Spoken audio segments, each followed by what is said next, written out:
ئەمڕۆ ڕۆژێکی دوور و درێژ و گەرموگوڕی پڕ لە چالاکی ژینگە و ژینگە دۆستیە لە خورماڵ. سەرەتای چالاکیەکان بە شۆردنەوە و پاکردنەوەی ناو بازاڕەکە دەست پێ دەکەن. ئەو چالاکیانەی کە ئەمڕۆ لە خورماڵاکرێ هەڵبە پێشتریش کراوە، بۆ نمونە بازار شۆردنە دە ڕۆژجارێک کراوە، نەمام ناشتن لە وەرزی نەمام ناشتنە هەر کراوە، بەڵام ئەوەی کە کۆ کراوێتەوە ئەم ڕۆژەمان داناوە گشت چالاکیەکان لە ئەمڕۆ کۆکەینەوە.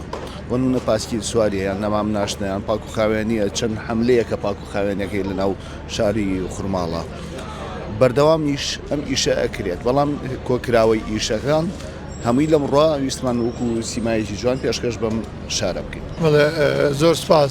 ئەمڕۆ تەمەنوازم ئاگادارن کە دیاریکرا وەکو ڕۆژی ژینگەی خورماڵ کە مەشتێکی زۆر زەرورە، بە تایبەت لە ژینگە کە ڕۆژانە یاخود بەپێی وەرز بەپێی چالاکیەکان بەپێی ڕۆژە جیهانیەکان بێت، بەردەوام ڕۆژێک دیاری بکرێت، ینی کۆمەڵێک چالاکی ژینگەی تێدا بکرێت بۆ چی بۆ بەچنی ئاستی و شاری ژینگەی. ئەم ڕۆژ لە خورماڵ چەند چالاکی گەنجامە درێت لەوان بابەت پاکردنەوەی ناو بازار و هەڵمەتی پاکردنەوەی خۆڵ و خاشاک و اینجا وەکو وتنەوەی سیمیناری ژینگەی و هەڵمەتی نەمام چاندن و ئەمانە بە کۆی گشتی لە خۆی لە بابەتێکا بینێتەوە کە پێوترێت هوشیاری ژینگەی. ئێمە لە ژینگەدا گرنگترین و ینی خاڵی جەوهریەوەی لە بابەتی ژینگەیە هوشیاری ژینگەیە، تۆ بتوانانی ئاستی تاکەکان لە ژینگەدا بەرز بکەیتەوە، چون ئێمە ناتوانیت بۆ هەموو هاوڵاتێک کە سەرپێکی کارە پۆلیسێک دابنێ، بۆ هەموو بۆ هەر کەسێک خاوەن کارگەیەکە خاوەن پرۆژەیەکە، ینی ئێمە تۆ ناتوانانی پۆلیسێک بە شوێن هەر کەسێکەوێت بۆەوەی کە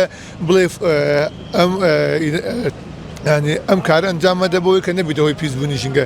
بەدیلەکەمان چی بەدیلەکەمانەوەی کە ئێمە ئەبێتی بکەین هوشیاری ژینگەی وشایی تاکەکان بەرزکردن بۆ ئەم چالاکیانێک کە ئەمڕۆ ئەنجامەدرێن هەرمیان خۆیان لە چوارچێوەی بەرزکردنەوەی ئاستی و هوشیاری تاکابینێتەوە بەرامبەر بە ژینگە.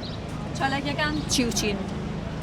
چالاکیەکان هەڵمەتی کۆکردنەوەی خۆڵ و خاشاکە، ئەمە وەکو گەیاندنی پەیامێکە کە ئێمە کۆمەڵی کەسانێکە پیانەوترێ ژینگە پارێز کە ئەمە ئەوگەنەکە ئەوان تەنها ئەرکی ئەوان نیە بەڵکو ئەلکی هەموو تاکێکمانەکە پێویستە لە شوێنی خۆمانەوە ئێمە ژینگە پارێز بن پاشناوەکان فڕێنەدەن. یەکێک لە چالاکیەکانمان بریتەوە پاسکی سواریە کە ئەمە هاندانێکە بۆ ئەوەی کە ئێمە دۆستی ژینگە بین، دۆستی ئەو سەرچاوانە بەکاربێنین بۆ گواستنەوە کە دۆستی ژینگەن. پاسی یەکێکە لەوانەیە کە دۆستی ژینگەی و کە پیسکەر نیە بۆ ژینگە، ئەمە یەکێک لە چالاکیان. یەکێک لە چالاکیان هەڵمەتی نەمام ناشتنە کە لەسەر ئاستی جیهانی بەتابەت بۆ بابەتی گۆڕانکاریەکانی کەشوهەوا گرنگترین خاڵە کە ئێمە هەڵمەتی نەمام ناشتنە لەگەڵ کۆمەڵی چالاکی تر کە بەگشتی پێمان وایە کە ئەمانە بنەوەی کە ئاستی وشاری تاک لەم ناوچەیەدا بەرز بێتەوە بەرامبەر بە ژینگە.